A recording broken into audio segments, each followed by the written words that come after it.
Hey everyone, have you ever had one of those days where like you were so sure of something and then someone's like, no, that's not how it is. And then you were like, what?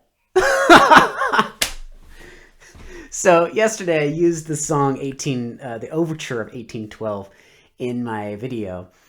And today I was talking about the War of 1812 with my wife, who is English. And I said, yeah, so when we won the War of 1812, and she's like, wait, you think you won the War of 1812? I said, yeah, of course. England came over, they burned the White House, and then we won. And she was like, no, we won. And I was like, I gotta get to the bottom of this now. I gotta find out what is the real history. The war began as a result of England's attempts to force Americans to join the Royal Navy, to limit our trade with France, and to prevent our westward expansion. Though the outcome was inconclusive, the war gave Americans confidence of their place in the world. There were no battles in the War of 1812 of the scale or significance of Trafalgar and Waterloo, and perhaps as a consequence the conflict is not widely remembered, except among historians. It is important to note that in commemorating the outcome of the War of 1812, we understand that as a result of this conflict, Britons, Canadians, and Americans never waged war with one another again. Basically, this is how I was taught it. In the year 1812, England attacked America, burned down the White House, and then through a series of naval and ground victories with Andrew Jackson and William Henry Harrison, both future presidents, at the charge, we found victory against the English, and their attempts to retake America were done. So the war starts in 1811. So England was doing some things that America didn't like. England was at war with France and Napoleon. England was being accused of stopping American merchant vessels and even some Navy vessels and taking anyone who had a British accent off those vessels and sort of kidnapping them and enlisting them into the British Navy.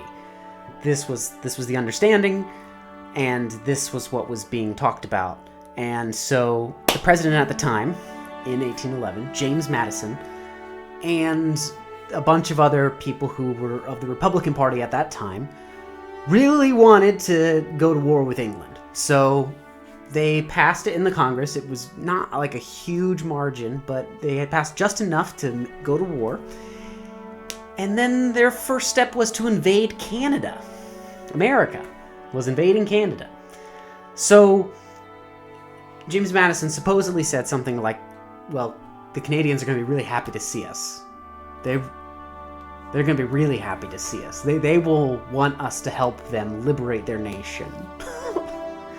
But when the American soldiers did show up, the Canadians were there with muskets to repel them. So the White House did get burned down, but in 1813. The War of 1812 is just kind of this big mess. It's hard to really track down what each nation's motivation was. England seems to be mostly interested in just kind of like quelling whatever is going on. They were fighting war with Napoleon. They didn't want to have to deal with a second war, so they were just trying to wrap it up as quickly as possible. And Canada was just like, we just want to be left alone, I guess. And America was trying to right wrongs, maybe, but maybe they were just trying to, take advantage of an ambition that they had to take over Canada. James Madison and some other people were sending delegates over to England to get a treaty signed, because they were like, okay, so this isn't working out, so let's just have some peace. And there was too many people dying. So they eventually did sign a peace treaty. That was after the White House burned. So this was actually in 1814. So the treaty signed, right? Then 2 weeks later is the first major American victory in the War of 1812. 2 weeks after the treaty signed. Then, because most of the people hear about the war before they hear about the treaty, because the treaty's news has to cross the ocean, right? And on a sailing ship, it takes a little while to cross the Atlantic. So they're waiting on news about the treaty, but the news about the victory, the American victory, which is in New Orleans, just starts spreading like wildfire. And so everyone gets this perspective like, oh, well, we won the war.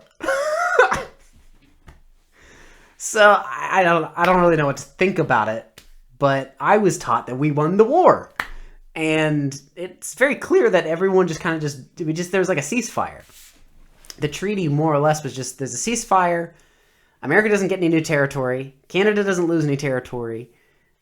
England doesn't lose any territory. Everything just goes back to the way it was before the war started. And I think this is why all the nations kind of disagree. Each of the three main countries, America, England, and Canada, all kind of claim that they were the winners of the War of 1812. Strange. It's kind of a strange thing. But I'm going to turn this into a series. Things that I thought that I knew, I was lied to about. And so yeah. That's all you need to know today. So leave a comment in the description, leave a comment down below about something that you feel that, history, science, anything that has to do with understanding the world, that you feel you were taught a lie. And then as you got older, you realized, oh my gosh, my whole life I've believed this thing that was not true.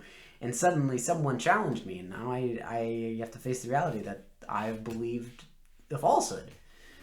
I'm really interested by these things. The way that they come about, the way that the reason that they exist in the first place, like why someone would lie about something, or how things get miscommunicated through time and throughout history. And I think to me, that might be one of the most fascinating things about history, is how we tend to miscommunicate.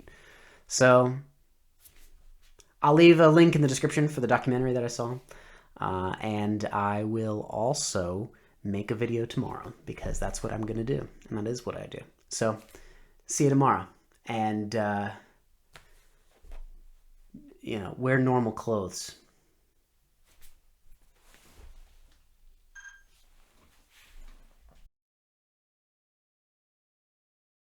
For the Whitecap Dakota and many other First Nations, our participation in the War of 1812 as allies of the Crown remains an important part of our history. For First Nations, this was a nation-to-nation alliance, which included British promises for our First Nations homeland and a protection of their territories.